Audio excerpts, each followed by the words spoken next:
To the federal election campaign now, and it was not a good look for Malcolm Turnbull today as he suddenly cut short an event in Sydney's West after facing some tough questions. Well, it was his first campaign appearance in Penrith, in a seat he says is critical to his government's survival.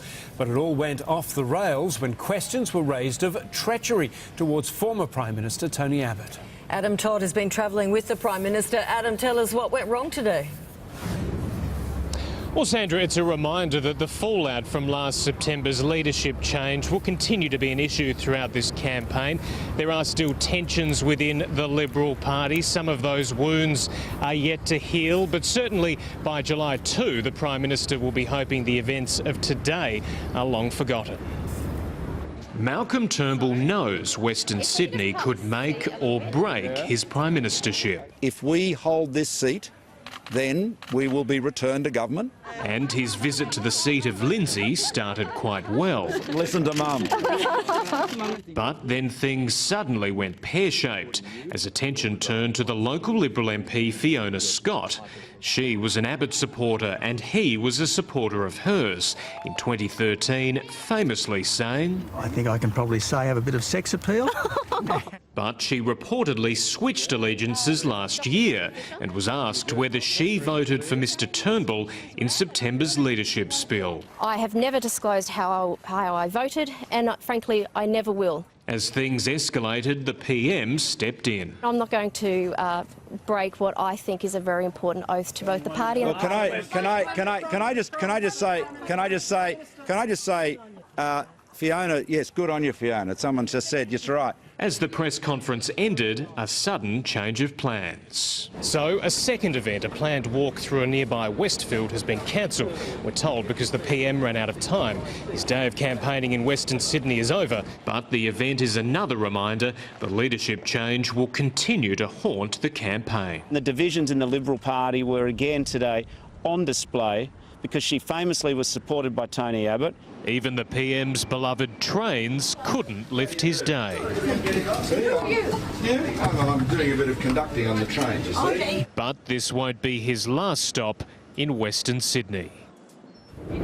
Now, the Prime Minister's office says that today's event ran over time. The Prime Minister had appointments this afternoon and therefore that is why he had to cancel the walk through the Penrith shopping centre. The PM is flying out of Sydney tonight, but he will be back on Friday. OK, Adam, thank you. Labor leader Bill Shorten is saving New South Wales for later. His early focus remains on Queensland, where he's offering more money for education. But his claims about the economic benefits of his education policies are under pressure, as Catalina Flores reports. Day 3 got cosy as journalists shared the opposition leader's battle bus for a school visit in Mackay.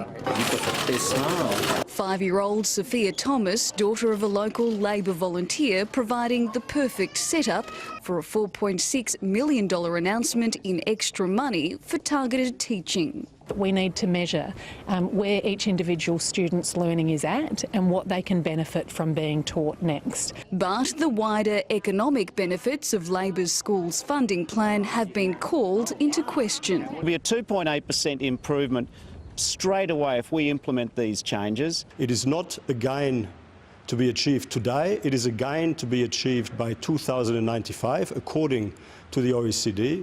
Education was top of mind for this voter in Western Sydney. And it was affordable for me, but I don't know if it'll be affordable for others. It's an issue resonating with university students around the country, and something you can be sure to hear more of as Bill Shorten tours regional Queensland. This seat of Dawson isn't marginal, held by the Conservative Liberal National member George Christensen, but his campaign is set to get extra firepower with former Prime Minister Tony Abbott coming to Mackay later this week. I think that Tony Abbott coming up here is an admission by the Liberal Party. They think that their arguments aren't working. We welcome Tony Abbott's efforts. Efforts needed for a marathon campaign. Catalina Flores, 10 Eyewitness News.